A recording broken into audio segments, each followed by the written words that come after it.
Technology facilitated gender based violence বা প্রযুক্তির সহায়তায় জেন্ডার ভিত্তিক সহিংসতা হলো আংশিক অথবা সম্পূর্ণভাবে তথ্য ও যোগাযোগ প্রযুক্তি বা ডিজিটাল মিডিয়া ব্যবহার করে কোনো ব্যক্তির বিরুদ্ধে জেন্ডার ভিত্তিতে সংঘটিত হওয়া সহিংসতাপূর্ণ একটি কাজ, যা এক বা একাধিক ব্যক্তির দ্বারা সংঘটিত হয়। এটি জেন্ডার ভিত্তিক। নারী এবং মেয়েদেরকে শুধুমাত্র নারী হওয়ার কারণে টার্গেট করা হয়। এটি অনলাইন সহিংসতার চেয়েও বিস্তৃত এবং যখন এটি অনলাইনে এবং ডিজিটাল স্পেসে সংঘটিত হয়, এটি পুরনো বা নতুন যে কোনো ধরনের প্রযুক্তির মাধ্যমেও ঘটতে পারে, যেমন phone, GPS tracking device, drone বা যা ইন্টারনেটে সংযুক্ত নয় এমন কোনো রেকর্ডিং ডিভাইস। প্রিয় শ্রোতা এবং দর্শক, আপনারা শুনছেন রেডিও সাগরদ্বীপ FM 99.2। এই মুহূর্তে যেখান থেকে আমাদের সাথে যুক্ত আছেন সবাইকে অভিনন্দন ও শুভেচ্ছা জানিয়ে শুরু করছি প্রযুক্তির সহায়তায় সংঘটিত জেন্ডার ভিত্তিক সহিংসতা বা TFGBV প্রতিরোধ বিষয়ক ধারাবাহিক অনুষ্ঠান নিরাপদ প্রযুক্তি নিরাপদ জীবন। আজ শুনছেন অনুষ্ঠানটির 8ম পর্ব। শ্রোতা, নিরাপদ প্রযুক্তি নিরাপদ জীবন অনুষ্ঠানটি অনলাইনে শুনতে ভিজিট করুন রেডিও সাগরদ্বীপ 99.2 FM এর ফেসবুক পেজে। আপনাদের কোনো প্রশ্ন বা জিজ্ঞাসা থাকলে SMS করতে পারেন 01316744888 এই নাম্বারে। আমি নাম্বারটি আবারও বলছি 01316744888 এই নম্বরে। রেডিওর ফেসবুক পেজে গিয়েও আপনার মন্তব্য বা প্রশ্ন করতে পারেন। এছাড়া রেডিওতে অনুষ্ঠানটি পুনঃ সম্প্রচার শুনতে পাবেন আগামী বৃহস্পতিবার একই সময়ে একই তরঙ্গে। অনুষ্ঠানটি পুরো সময় জুড়ে আপনাদের সাথে আছি আমি পাপিয়া সুলতানা। শ্রোতা, আমাদের আজকের পর্বের বিষয় প্রযুক্তির সহায়তায় সংঘটিত জেন্ডার ভিত্তিক সহিংসতা প্রতিরোধে গণমাধ্যম ও সামাজিক যোগাযোগ মাধ্যমের সহমর্মিতা ও দায়িত্বশীল ভূমিকা। চলুন শুরু করি আমাদের আজকের এই অনুষ্ঠানটি।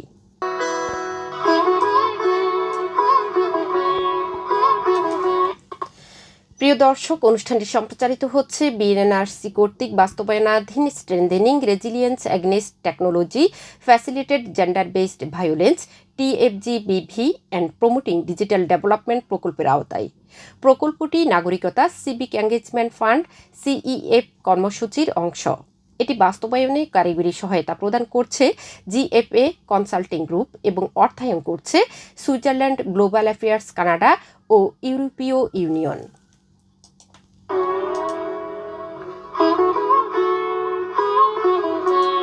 প্রিয় দর্শক এবং শ্রোতা, বর্তমানে তথ্য প্রযুক্তি নির্ভর সময়ে গণমাধ্যম ও সামাজিক যোগাযোগ মাধ্যম মানুষের জীবনে গুরুত্বপূর্ণ প্রভাব ফেলছে। তথ্যের দ্রুত বিস্তার যেমন সচেতনতা বৃদ্ধি করছে, তেমনি অসচেতন বা দায়িত্বহীন সংবাদ ও কন্টেন্ট অনেক ক্ষেত্রে ব্যক্তি ও সমাজের জন্য ক্ষতির কারণ হয়ে দাঁড়িয়েছে। বিশেষ করে প্রযুক্তির সহায়তায় সংঘটিত জেন্ডার ভিত্তিক সহিংসতা এবং সংবেদনশীল ঘটনাসমূহ উপস্থাপনের ক্ষেত্রে ভুক্তভোগীর পরিচয়, গোপনীয়তা ও মর্যাদা রক্ষার বিষয়টি অত্যন্ত গুরুত্বপূর্ণ। একই সঙ্গে ভুল তথ্য, অপতথ্য, প্রচার রোধ এবং দায়িত্বশীল ভাষা ব্যবহারের প্রয়োজনীয়তাও আজ অপরিহার্য হয়ে উঠেছে। তাই আজকে আলোচনায় আমরা খুঁজব কিভাবে সংবাদ ও কন্টেন্ট হতে পারে আরও মানবিক, দায়িত্বশীল ও সহমর্মিতাপূর্ণ। শ্রোতা, আজকের আলোচনায় আমাদের সঙ্গে যুক্ত আছেন জনাব জিল্লুর রহমান, হাতিয়া উপজেলা প্রতিনিধি, কালবেলা এবং বৈশাখী টিভি। এছাড়াও উপস্থিত রয়েছেন নুরুর রহমান, সিনিয়র এলাকা সমন্বয়কারী, দীপুনয়ন সংস্থা। সম্মানিত আলোচকবৃন্দ, আপনাদেরকে আজকের এই অনুষ্ঠানে স্বাগত জানাচ্ছি। জি, ধন্যবাদ আপনাকে। জি, আপনাকে অসংখ্য ধন্যবাদ। ধন্যবাদ সম্মানিত আলোচকবৃন্দ, আমাদের আজকের এই অনুষ্ঠানে আপনারা যুক্ত হওয়ার জন্য। প্রিয় দর্শক এবং শ্রোতা, আমরা মূল আলোচনায় যাওয়ার আগে চলুন শুনে আসি একজন ভুক্তভোগীর বাস্তব অভিজ্ঞতা। মেহরাব হোসেন তামিম, আলিম 2য় বর্ষ, তিনি একজন ভুক্তভোগী। মেহরাব হোসেন তামিম, আলিম 2য় বর্ষ, আপনার কাছে জানতে চাই আপনি অনলাইনে সাধারণত কি ধরনের সমস্যা বা ঝুঁকির সম্মুখীন হয়ে থাকেন? জি, ধন্যবাদ আপনাকে। আসলে দেখুন, বিশেষ চাহিদা সম্পন্ন ব্যক্তি সম্পর্কে আমাদের সমাজ কিন্তু অসচেতন বলা যায়। সেটা হতে পারে সমাজ, হতে পারে শিক্ষা প্রতিষ্ঠান। এখন আজকের যে বিষয় সেটি হচ্ছে অনলাইনে একজন ভিজুয়াল ইম্পেয়ারমেন্ট শিক্ষার্থী বা হচ্ছে বিশেষ চাহিদা সম্পন্ন ব্যক্তি কতটুকু নিরাপত্তাহীনতায় ভুগছে, এটির উত্তরে যদি আমি বলতে হয়, আমি হচ্ছে ছেলে হওয়ার কারণে আমি হচ্ছে অত বেশি কোনো ধরনের নিরাপত্তা কিংবা সহিংসতায় আমি হচ্ছে ভুগছি না। যতটুকু আমি অনলাইন ছাড়া হচ্ছে শিক্ষাঙ্গনে হচ্ছে আমাদের হচ্ছে শিক্ষকদের দ্বারাই হচ্ছে যতটুকু হওয়ার যেটা হচ্ছে আশা করা যায় না, সেটি হচ্ছে ওদের কাছ থেকে আমি হচ্ছে ডিসক্রিমিনেশনের শিকার হচ্ছি আর কি। কিন্তু আমার ক্ষেত্রে হচ্ছে এর ব্যতিক্রম, আমি হচ্ছে অনলাইনে হচ্ছে এটা করি না। এখন প্রশ্ন হচ্ছে, আমার পরিবর্তে হয়তো যদি অন্য কোনো হচ্ছে নারী হয়তো হয়তো এটা হচ্ছে তার ক্ষেত্রে আশঙ্কা করা যায় যে ও হচ্ছে অনলাইনে নিরাপত্তাহীনতায় মানে ভোগে এ ধরনের। কিন্তু প্রতিবন্ধী অধিকার ও সুরক্ষা আইন 2013-তে কিন্তু সুস্পষ্টভাবে বলা আছে যে কোনো শিক্ষার্থী, কোনো ডিসএবিলিটি হচ্ছে পার্সন যদি শিক্ষাঙ্গন বলেন, সোশ্যাল মিডিয়া বলেন, যে কোনো ক্ষেত্রে ডিসক্রিমিনেশন তথা বৈষম্যের শিকার হলে কিন্তু হচ্ছে অভিযোগের ভিত্তিতে এটা কিন্তু প্রশাসন এক্ষেত্রে কিন্তু কঠিন অবস্থান গ্রহণ করবে। সেটা হতে পারে শিক্ষা প্রতিষ্ঠান, হতে পারে সোশ্যাল মিডিয়া, হতে পারে সামাজিক, হতে পারে পরিবার, হতে পারে যে কোনো ক্ষেত্রে। আমি হচ্ছে যেহেতু গ্রামীণ অঞ্চলে বাস করি, আমি হচ্ছে আমার একটু ভালো ইয়ে আছে এই সম্পর্কে। এবং শিক্ষা প্রতিষ্ঠানের অধিকাংশ শিক্ষকই হচ্ছে এই সম্পর্কে অসচেতন। যেমন আমাদের স্ক্রাইব, শ্রুতি লেখক, এটা আমাকে কিন্তু আমার হচ্ছে আমার এখন নির্বাচনী পরীক্ষা চলে, আমার 5 দিন অংশগ্রহণ করতে দেয়নি। যে ও ফেসবুকে পোস্ট করে ওর নিজের পরীক্ষা, কেন? আরে ভাই, ফেসবুকে পোস্ট করে তো ওরা তো হচ্ছে প্রযুক্তি দিয়ে ব্যবহার করেই পোস্ট করে। এখন আমার হচ্ছে, আমি তো এসএসসি পরীক্ষা শ্রুতি লেখকের মাধ্যমে দিয়েছি, তো সেক্ষেত্রে হচ্ছে আপনি আমাকে পরীক্ষা দিতে দিবেন না কেন? তো পরবর্তীতে আমি হচ্ছে উপজেলা পর্যন্ত আসতাম, তো পরবর্তীতে আমার একজন শিক্ষক প্রাথমিকের, উনি গিয়ে হচ্ছে এটা সমাধান করে দিয়ে আসে। কারণ অধিকাংশ শিক্ষকই এই সম্পর্কে অসচেতন, অসচেতন বা ওনারা জানেন না বিষয়টা। শ্রুতি লেখক যেটা হচ্ছে আগে ছিল জনপ্রশাসন মন্ত্রণালয় কর্তৃক স্বীকৃত, সেটি ছিল একক একক হচ্ছে নীতিমালা। ওটা যে কোনো শিক্ষা প্রতিষ্ঠান যে কোনো ভাবে নিত। এখন মাধ্যমিক ও উচ্চ শিক্ষা অধিদপ্তর একটা নীতিমালা প্রণয়ন করেছে, সেটা হচ্ছে সকল ক্ষেত্রে সমন্বিত নীতিমালা, যেটা হচ্ছে সকল শ্রেণী পরীক্ষা, পাবলিক পরীক্ষা বলেন, যাই ক্ষেত্রে শ্রুতি লেখা, অর্থাৎ আমি যে ক্লাসে পড়ি তার সে এক শ্রেণীর নিচের একজন শিক্ষার্থী নিতে হবে।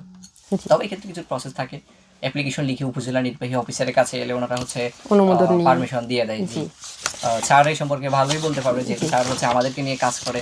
তো আমি এটা বলার এখানে উদ্দেশ্য হচ্ছে যে আমাদের সমাজে যাতে সচেতনতা বাড়ে, স্যারদের মধ্যে যাতে শিক্ষকদের থেকে যদি কোনো ধরনের ডিসক্রিমিনেশনের শিকার হয়, এক্ষেত্রে আইন আছে, অবশ্যই আপনারা আইনের শরণাপন্ন হবেন।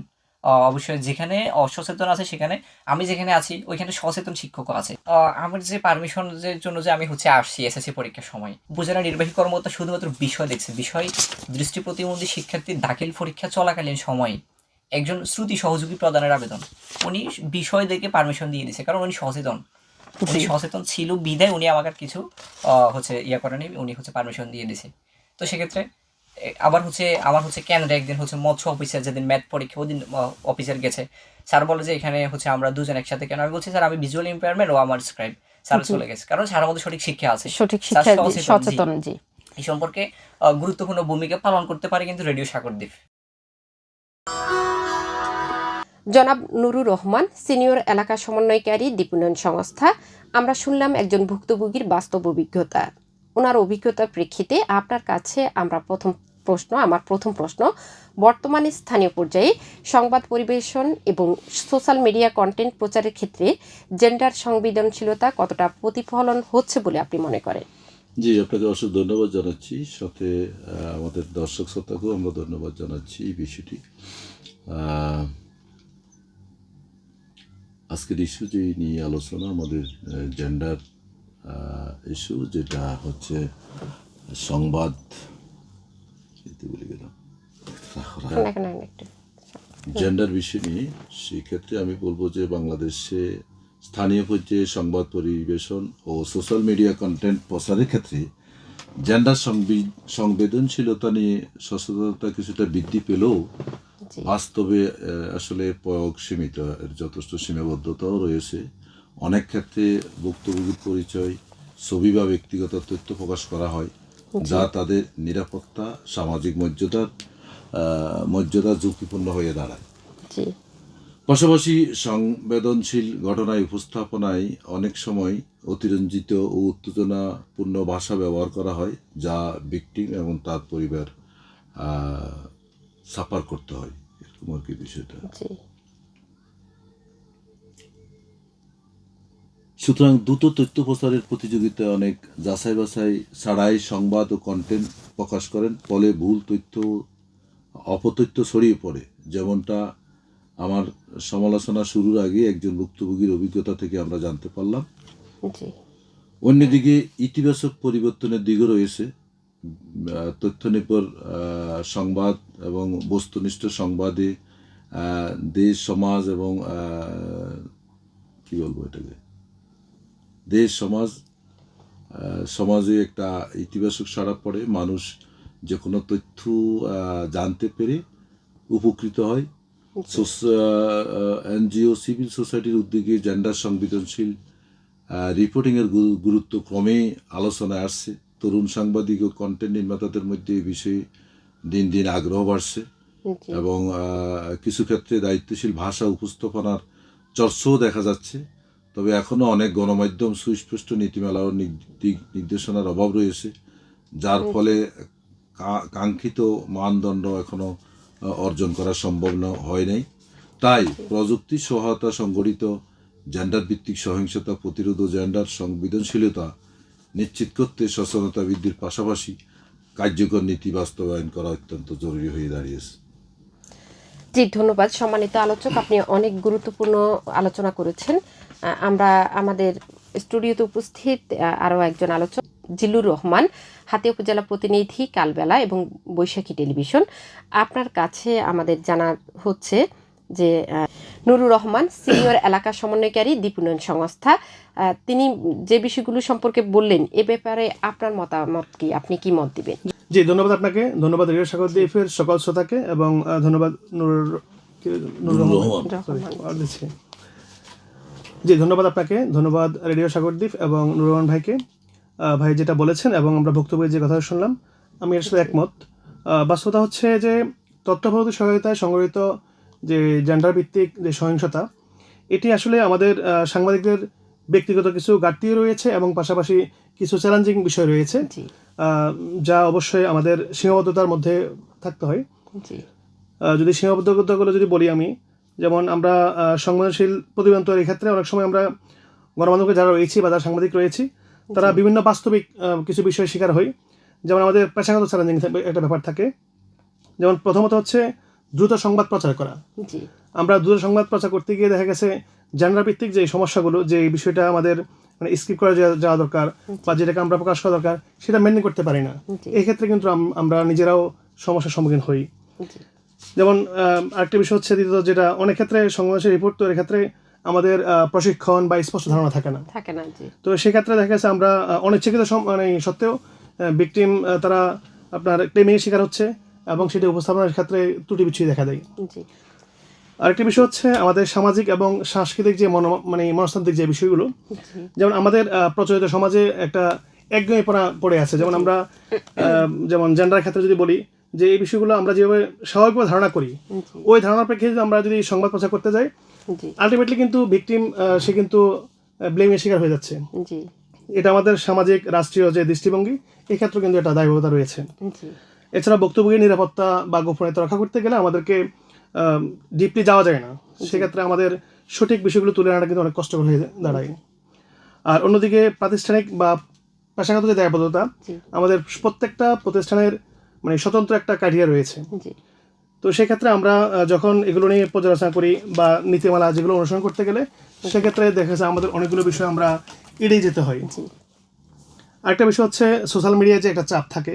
যেমন প্রত্যেকটা হাউস এখন দেখেন, আপনি কন্টেন্ট ক্রিয়েটর বলেন, সাংবাদিক বলেন, প্রত্যেকটা হাউস কিন্তু তারা ভিউ কিন্তু আশা করে।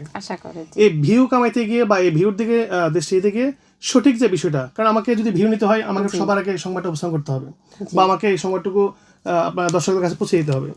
সেক্ষেত্রে কিন্তু এই যে জেন্ডার ভিত্তিক যে সমস্যার সৃষ্টি হয় বা তারা যে ভিকটিমের শিকার হয়, এটা আমরা অনেক সময় তাদেরকে ওই জায়গা থেকে আসলে সহযোগিতা করার সুযোগ হয়ে ওঠে না।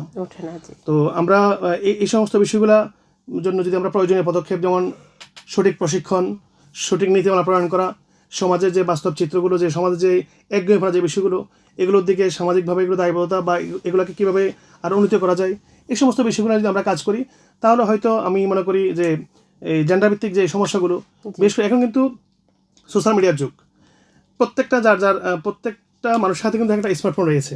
জি। একজন সাংবাদিক কিন্তু দেখেন, সে কিন্তু একটা নিউজ প্রচার করতে গেলে তার হাউসের কাছে কিন্তু দায়বদ্ধতা আছে।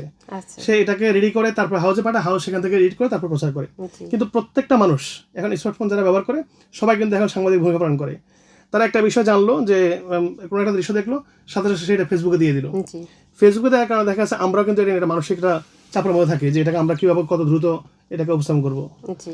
তো আমরা আশা করব যে আমাদের যে সরাসরি পেশাগত যে নৈতিক দায়িত্ব রয়েছে সেই দায়িত্ববোধ থেকে প্রশিক্ষণ এবং নীতিমালা অনুযায়ী আমরা এটাকে অবশ্যই ভালোভাবে দেখার চেষ্টা করব। ধন্যবাদ আপনাকে। জি, ধন্যবাদ সম্মানিত আলোচক। আপনি অনেক গুরুত্বপূর্ণ তথ্যবহুল আলোচনা করেছেন এবং বিস্তারিত আপনি এই বিষয়ে আমাদেরকে জানিয়েছেন। অনেক ধন্যবাদ আপনাকে। আমি এবার আমার অনুষ্ঠানে উপস্থিত আরও একজন আলোচক নুরুর রহমান, আপনার কাছে ফিরে এসেছি। আপনার কাছে আমি জানতে চাচ্ছি, সাংবাদিকদের তো দ্রুত সংবাদ প্রকাশের প্রতিযোগিতার কারণে অনেক সময় তথ্য যাচাইয়ের বিষয়টি উপেক্ষিত হওয়ার ফলে অনিচ্ছাকৃতভাবে ভুল তথ্য প্রকাশিত হয়ে যায়। কিন্তু যারা স্বাধীন কন্টেন্ট ক্রিয়েটর, তাদের তো দ্রুত সংবাদ প্রকাশের চাপ থাকে না। সেক্ষেত্রে কেন ভুল তথ্য, অপতথ্য বা জেন্ডার সংবেদনশীল কন্টেন্ট তৈরি করছে, এ ব্যাপারে যদি বলেন। আমরা যেটা দেখি আমাদের বর্তমান সমাজে যে যারা ধন্যবাদ আপনাকে। কন্টেন্ট ক্রিয়েটর রয়েছে। অসংখ্য ধন্যবাদ আপনাকে। আমি আমার ব্যক্তিগত পক্ষ থেকে বলবো যে এটা দ্রুত নয়, বস্তুনিষ্ঠ এবং সত্য জিনিস উঠিয়ে আনা সাংবাদিকদের প্রধান দায়িত্ব। কারণ জি। এই পুরো সাংবাদিকতার মধ্যে একটা পরিবারের, একটা সমাজের চিত্র ফুটে ওঠে, জি। যেখানে তার সামাজিক, আর্থসামাজিক অনেক কিছুই জড়িত। পরিবারের যদি বলি, যদি কোনো পরিবারের ভিকটিম হয়ে থাকে, সে কোনো কারণে যদি সংবাদটা একটু নড়চড় হয়, তাহলে তাদের পারিবারিক সম্মানের ক্ষুণ্ণতার ঘাটতি হয়। সুতরাং আমি বলবো প্রতিযোগিতা নয়, বস্তুনিষ্ঠ সাংবাদিকতা দিয়ে সাংবাদিকতা হচ্ছে আমাদের সমাজের হাতিয়ার। জি। যখনই কোনো ফলস নিউজ চলে আসে, সেটা আমাদের জন্য, সমাজের জন্য একটা ক্ষতিকর হয়ে দাঁড়িয়ে আসে। আমি বলবো যে সবসময় আমরা এটা আশা করব যে বস্তুনিষ্ঠ সত্য জিনিস বেরিয়ে আসে। আমার মতামত জি, সেরকম। ধন্যবাদ সম্মানিত আলোচক। অনেক গুরুত্বপূর্ণ আলোচনা করেছেন। সম্মানিত আলোচক, আপনাদের কাছে আমি আবারও ফিরে আসব। প্রিয় দর্শক এবং শ্রোতা, আপনারা শুনছেন প্রযুক্তির সহায়তায় সংঘটিত জেন্ডার ভিত্তিক সহিংসতা বা TFGBV প্রতিরোধ বিষয়ক ধারাবাহিক অনুষ্ঠান নিরাপদ প্রযুক্তি, নিরাপদ জীবন। অনুষ্ঠানটি আজকের পর্বের বিষয় প্রযুক্তির সহায়তায় সংঘটিত জেন্ডার ভিত্তিক সহিংসতা প্রতিরোধে গণমাধ্যম ও সামাজিক যোগাযোগ মাধ্যমের সহমর্মিতা ও দায়িত্বশীল ভূমিকা। জনাব নুরুর রহমান, সিনিয়র এলাকা সমন্বয়কারী, দীপুনয়ন সংস্থা। আমি আবার ফিরে এসেছি আপনার কাছে। নারীদের নিয়ে মিডিয়াতে কোনো ভুল তথ্য, অপতথ্য কিংবা তাদের কোনো সংবেদনশীল তথ্য শেয়ার করার ফলে তাদের প্রতি কী ধরনের নেতিবাচক প্রভাব পড়তে পারে, এ বিষয়ে যদি একটু বলেন। জি, ধন্যবাদ আপনাকে। মিডিয়াতে নারীদের নিয়ে ভুল তথ্য, অপতথ্য, সংবেদনশীল তথ্য শেয়ার করা তাদের উপর গভীর নেতিবাচক প্রভাব ফেলতে পারে। জি। প্রথমত, এটি নারীদের মানসিক ও আবেগগত নিরাপত্তার উপর প্রভাব ফেলে। ভুক্তভোগী লজ্জা, হতাশা, ভয় এবং উদ্বেগ ভুগতে পারে, যা দীর্ঘমেয়াদী মানসিক স্বাস্থ্যের ক্ষতিকর হয়ে দাঁড়িয়ে। দ্বিতীয়ত, সামাজিক ও পেশাগত জীবনে তার নেতিবাচক প্রভাব পড়তে পারে। জি। বহুল তথ্য, সংবেদনশীল তথ্যের কারণে নারীরা সমাজে হাই প্রতিপন্ন হতে পারে। ভুল তথ্য বা সংবেদনশীল তথ্যের কারণে নারীরা সমাজে হাই প্রতিপন্ন হতে পারে, তাদের মর্যাদা ক্ষুণ্ণ হয় জি। এবং পরিবার, কর্মক্ষেত্রে, সামাজিক পরিমণ্ডলে বিচ্ছিন্নতার সম্মুখীন হতে হয়। জি। তৃতীয়ত, নিরাপত্তার ঝুঁকি বৃদ্ধি পায়। ব্যক্তিগত তথ্য, ছবি বা ভিডিও প্রকাশ হলে তারা পুনরায় হয়রানি, হুমকি বা অনলাইন, অফলাইনে হয়রানির শিকার হতে পারেন। জি। পাশাপাশি ভুল তথ্যের কারণে আইনি সহায়তা নেওয়ার ক্ষেত্রে নারীরা নিরুৎসাহিত হতে পারেন, যা ন্যায় বিচার প্রাপ্তিকে বাধাগ্রস্ত করে।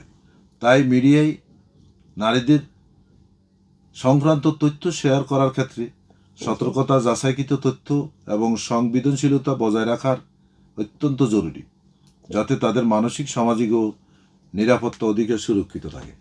জি, ধন্যবাদ সম্মানিত আলোচক। অনেক গুরুত্বপূর্ণ আলোচনা আপনি করেছেন। আমি এবারে আবার আমাদের স্টুডিওতে উপস্থিত জিল্লুর রহমান, হাতিয়া উপজেলা প্রতিনিধি, কালবেলা এবং বৈশাখী টিভি, আপনার কাছে ফিরে যাচ্ছি। আপনার কাছে জানতে চাই, টিএফজিবিভি প্রতিরোধ এবং দায়িত্বশীল ও জেন্ডার সংবেদনশীল সংবাদ তৈরির জন্য গণমাধ্যম ও সংবাদকর্মীদের করণীয় কী? জি, ধন্যবাদ আপনাকে। আসলে আপনি যেটি বলেছেন যে প্রযুক্তির সহায়তায় সংগঠিত যে জেন্ডার ভিত্তিক যে সহিংসতা, জি, এই সমস্ত সহিংসতার মধ্যে অনেকগুলো কার্যকরী পদক্ষেপ গ্রহণ করা যায়। তার মধ্যে যেমন আপনি যদি সংবাদের ক্ষেত্রে প্রথমত সাংবাদিকদের যে করণীয়টি রয়েছে, ভুক্তভোগীর পরিচয় এবং তাদের যে সংবেদনশীল যে জায়গাটুকু সম্পূর্ণ গোপন রাখা, এবং তারা যেন সংবাদ প্রকাশের ক্ষেত্রে সর্বোচ্চ মানে কি বলে আপনার সংবেদনশীলতা বজায় রাখা যায়, সেটাকে অবশ্যই আমাদেরকে নিশ্চিত করতে হবে। জি, এবং কোনোভাবে যেন ভিকটিম যেন মানে ব্লেমিংয়ের শিকার না হয়, সেদিকে অবশ্যই আমাদেরকে দৃষ্টিপাত রাখতে হবে। বরং তাদেরকে যেন সম্মানজনক এবং নিরপেক্ষতার জায়গা থেকে তাদেরকে তাদের যে সংবাদ বা যে তথ্য সেটি যেন উপস্থাপন করা হয়। জি, পাশাপাশি সংবাদ প্রকাশের আগে ফ্যাক্ট চেকিং, যেটা আমরা তো এখন বর্তমানে যেটা ঘটে গুজবের কারণে আমরা আসলে যে কোনো একটা বিষয় পোস্ট পেলে এটা আসলে কতটুকু সঠিক কতটুকু মানে সত্য মিথ্যা যাচাই না করে আমরা শেয়ার করে দিই। জি, তো ফ্যাক্ট চেকিংয়ের মাধ্যমে আমরা এটাকে জাস্টিফাই করব, জি, করার পর সত্য যে বিষয়টা, বস্তুনিষ্ঠ যে বিষয়টা, সেটা যেন আমরা তুলে ধরি। সেক্ষেত্রে আমি মনে করবো যে তারা অনেকাংশে এই সাইবার বুলিং থেকে রক্ষা পাবে। জি, এবং গণমাধ্যমে যে সচেতনতা বৃদ্ধির জন্য ডিজিটাল নিরাপত্তা আইন এবং প্রতিরোধের যে বিষয়গুলো রয়েছে, সেই বিষয়ে সাংবাদিকদেরকে অবশ্যই স্বচ্ছ ধারণা থাকতে হবে। এবং এছাড়াও অপরাধ বা সামাজিক আইনি পরিণতি যে বিষয়গুলো রয়েছে এবং ভুক্তভোগীর প্রতি যে মানে সহমর্মিতা দেখানো দরকার, জি। সেটি আমাদেরকে অবশ্যই সঠিকভাবে দেখাতে হবে। জি, পাশাপাশি সাংবাদিক অথবা সাংবাদিক আমাদের যে হাউস রয়েছে, প্রত্যেক সাংবাদিকের নিজস্ব একটা হাউস রয়েছে বা তাদের দায়বদ্ধতার জায়গা রয়েছে। সাংবাদিক নিজের উদ্যোগে অথবা তার হাউস থেকে যদি তাদেরকে ট্রেন আপ করা হয় বা তাদেরকে যদি এই বিষয়ে সঠিক গাইডলাইন দেওয়া হয়, আমি আশা করব যে আজকে যে বিষয়গুলো রয়েছে, যে আপনার তথ্যপ্রযুক্তি সহায়তা যে সংগঠিত জেন্ডার ভিত্তিক যেই সমস্যাগুলো সৃষ্টি হয়, এগুলো অনেকাংশে কমে যাবে। জি, জি, ধন্যবাদ সম্মানিত আলোচক। অনেক গুরুত্বপূর্ণ আলোচনা করেছি। সম্মানিত আলোচক, আপনার কাছে আরও একটি বিষয় সর্বশেষ জানতে চাচ্ছি। টিএফজিবিভি প্রতিরোধ এবং দায়িত্বশীল ও জেন্ডার সংবেদনশীল কন্টেন্ট তৈরির জন্য কন্টেন্ট ক্রিয়েটরদের করণীয় কী হতে পারে? জি, ধন্যবাদ আপনাকে। এক্ষেত্রে আমাদের অনেকগুলো করণীয় আছে। তার মধ্যে উল্লেখযোগ্য যে বিষয়টি রয়েছে, ব্যক্তিগত অধিকার, গোপনীয়তা এবং সংবেদনশীলতার প্রতি পূর্ণ শ্রদ্ধা রাখতে হবে। জি, বিশেষ করে টিএফজিবি এর ভুক্তভোগীদের যে ছবি বা তথ্য প্রকাশ করার যে বিষয়টি রয়েছে, সেটা তার থেকে অনুমতি নিয়ে অবশ্যই করতে হবে। কন্টেন্টে ব্যবহৃত যে ছবি বা গল্প, যেটা সত্যতার জন্য আমি যেটা আগে বলেছি, ফ্যাক্ট চেকিংটা করতে হবে অবশ্যই, এবং বিশ্বাসযোগ্য যে সোর্স রয়েছে সেই সোর্সের মাধ্যমে এটাকে আবার নিশ্চিত হতে হবে। জি, এছাড়াও যেই ভিত্তিহীন কন্টেন্ট প্রচার করা, ভিউ পাওয়ার জন্য যে ভিত্তিহীন অবান্তর কিছু বিষয়কে সামনে নিয়ে আসে, এই বিষয়ে অবশ্যই আমরা এটাকে অ্যাভয়েড করতে হবে এবং সঠিক যে বিষয়টা, সে বিষয়ে আমাদের তথ্যগুলো বা আমাদের কন্টেন্ট প্রকাশ করতে হবে। এবং দর্শককে প্রভাবিত করার জন্য যে কোনো বিষয়ে ঘটনাকে বিকৃত করা যাবে না। অনেক সময় আমরা যে বিষয়টি সত্যি কাছে ঘটেছে এটাকে বিকৃত করে উপস্থাপন করি ভিউ পাওয়ার জন্য বা মানুষের কাছে এটাকে প্রচার করার জন্য। তো এইখান থেকে আমাদেরকে বেরিয়ে আসতে হবে। একবার কোনো ধরনের ধর্ম, বর্ণ, গোত্র, লিঙ্গ, কোনো ধরনের ভেদাভেদ, যে কন্টেন্ট ক্রিয়েটর বলেন আর সাংবাদিক বলেন, এক্ষেত্রে অবশ্যই আমরা এই ধর্ম, বর্ণ নির্বিশেষে সবাইকে সমান দৃষ্টিতে দেখতে হবে এবং সবাইকে যার যার জায়গা থেকে, যেমন একজন হিন্দু ধর্মের লোক যদি তাকে তার ধর্ম অনুযায়ী আপনি যদি মূল্যায়ন না করেন, তাকে যদি সে একজন আমরা যেটা সাধারণত বলে থাকি যে মাইনরিটি, এটা আমরা এইভাবে চিন্তা না করে, উনিও বাংলাদেশি আমিও বাংলাদেশি, যেমন একজন নারীর ক্ষেত্রে যদি বলি সে একজন নারী আমি একজন পুরুষ, সেক্ষেত্রে আমরা সবাইকে সমান দৃষ্টিতে দেখে সবার যে নিরাপত্তা পাওয়া দরকার সেই নিরাপত্তা নিশ্চিত করতে হবে। মানে নারী পুরুষ ভেদাভেদ না করে আমরা মানুষ হিসেবে, একজন মানুষ হিসাবে, এবং তিনি যে রাষ্ট্রে যে অধিকারগুলো পাওয়ার উপযোগী সেই পাওয়ার জন্য সেইটুকু বাস্তবায়ন করার জন্য আমাদেরকে অবশ্যই সহায়তা করতে হবে। এছাড়াও আমাদের যেটা বলছি ভিউ বাড়ানোর জন্য আমরা কুরুচিপূর্ণ যেমন বিষয়গুলো, যেগুলো আপনি দেখবেন যেগুলো নিষিদ্ধ বিষয় সবাই কিন্তু এটা আকৃষ্ট থাকে। তো এই বিষয়গুলোকে আমরা যেন মডিফাই না করে সঠিক বিষয়গুলো তুলে ধরি, এবং যে খারাপ যে কুরুচিপূর্ণ বিষয়গুলো, দেখুন আমি যে সেলফোনটা ইউজ করি, এটা আমার বাবা মা দেখতে পারে, আমার পরিবার দেখতে পারে। সেক্ষেত্রে আমি যদি নেগেটিভ যে বিষয়গুলো এগুলো নিয়ে যদি আমি এই কুরুচিপূর্ণ বা খারাপ যে বিষয়গুলো এগুলো যদি আমি সামনে নিয়ে আসি, তাহলে আমার পারিবারিকভাবে তো আমি হ্যারাসমেন্টের শিকার হতে হবে। আমার নিজেরও তো একটা ব্যক্তিত্ব রয়েছে। সেক্ষেত্রে যারা এই কাজগুলো করেন, এগুলো আমি আশা করবো যে এই সমস্ত দিক থেকে অবশ্যই আমাদেরকে পরিবর্তন আনতে হবে। তাহলে আমি মনে করি যে এই সমাজে আমাদের যে নারীদের প্রতি যে সহিংসতা অনলাইন ভিত্তিক, এটা অনেকাংশে কমে যাবে। জি, ধন্যবাদ। আপনি অনেক গুরুত্বপূর্ণ তথ্যবহুল এবং সময় উপযোগী আলোচনা করেছেন। আমাদের দর্শক এবং শ্রোতা যারা এই মুহূর্তে আমাদেরকে দেখছেন এবং শুনছেন, আশা করি ওনারা বুঝতে পেরেছেন। প্রিয় দর্শক এবং শ্রোতা, আমরা অনুষ্ঠানের অনেকটা শেষের দিকে চলে এসেছি। শ্রোতা বন্ধুরা, আজকের আলোচনা আমরা বুঝতে পারলাম খবর শুধু তথ্য নয়, এটি মানুষের জীবনের সঙ্গে গভীরভাবে জড়িত। তাই আসুন আমরা সবাই মিলে এমন একটি মিডিয়া পরিবেশ তৈরি করি যেখানে থাকবে সহমর্মিতা, দায়িত্বশীলতা এবং মানবিকতা। ধন্যবাদ জনাব জিল্লুর রহমান এবং নুরুর রহমান, আপনাদেরকে আমাদের আজকের এই অনুষ্ঠানে মূল্যবান সময় আপনারা দিয়েছেন, সেজন্য আপনাদেরকে অসংখ্য ধন্যবাদ। জি, আপনাকে ধন্যবাদ এবং দর্শকদেরকেও ধন্যবাদ জানাই। আপনাকেও ধন্যবাদ, দর্শকদেরকেও ধন্যবাদ। প্রিয় দর্শক, অনুষ্ঠানের এই পর্যায়ে আপনাদের জন্য রয়েছে একটি কুইজ। আমাদের আজকের কুইজ হচ্ছে, কন্টেন্ট ক্রিয়েটরদের জন্য কোনটি সবচেয়ে গুরুত্বপূর্ণ করণীয়? অপশন ক, দ্রুত ভাইরাল হওয়ার জন্য যাচাই ছাড়া তথ্য শেয়ার করা। অপশন খ, আকর্ষণীয় করতে তথ্য ও অতিরঞ্জিত করা। অপশন গ, ভিউ বাড়ানোর জন্য চাঞ্চল্যকর শিরোনাম ব্যবহার করা। অপশন ঘ, তথ্য যাচাই করে সংবেদনশীল ও সম্মানজনকভাবে উপস্থাপন করা। প্রিয় দর্শক, সঠিক উত্তরদাতাদের মধ্য থেকে লটারির মাধ্যমে একজনের জন্য রয়েছে আকর্ষণীয় পুরস্কার। তাই আর দেরি না করে উত্তর পাঠানোর জন্য যোগ দিন আমাদের ফেসবুক পেজে। আর যারা SMS করতে চান, তারা মোবাইলের মেসেজ অপশনে গিয়ে টাইপ করুন QUIZ, এরপরে একটি স্পেস দিয়ে সঠিক উত্তরের অপশনটি লিখে ঝটফট পাঠিয়ে দিন 01316744888 এই নম্বরে। বন্ধুরা, কথা বলতে বলতে আমরা অনুষ্ঠানের শেষ প্রান্তে পৌঁছেছি। আমাদের অনুষ্ঠান সম্পর্কে যে কোনো মতামত থাকলে অনুষ্ঠানটির নাম লিখে পাঠাতে পারেন, জানাতে পারেন আমাদের নাম্বারে, SMS অথবা হোয়াটসঅ্যাপেও। অনুষ্ঠানটি আগামী পর্ব শোনার আমন্ত্রণ জানিয়ে শেষ করছি আজকের অনুষ্ঠান। সকলে ভালো থাকুন, সুস্থ থাকুন আর অনলাইনে নিরাপদ থাকুন। প্রিয় দর্শক এবং শ্রোতা, অনুষ্ঠানটি সম্প্রচারিত হচ্ছে বিএনএনআরসি কর্তৃক বাস্তবায়নাধীন strengthening resilience against technology facilitated gender based violence TFGBV and promoting digital development প্রকল্পের আওতায়। প্রকল্পটি নাগরিকতা সিভিক এঙ্গেজমেন্ট ফান্ড CEF কর্মসূচির অংশ। এটি বাস্তবায়নে কারিগরি সহায়তা প্রদান করছে GFA কনসাল্টিং গ্রুপ এবং অর্থায়ন করছে সুইজারল্যান্ড গ্লোবাল অ্যাফেয়ার্স কানাডা ও ইউরোপীয় ইউনিয়ন। সবাইকে আবারও ধন্যবাদ।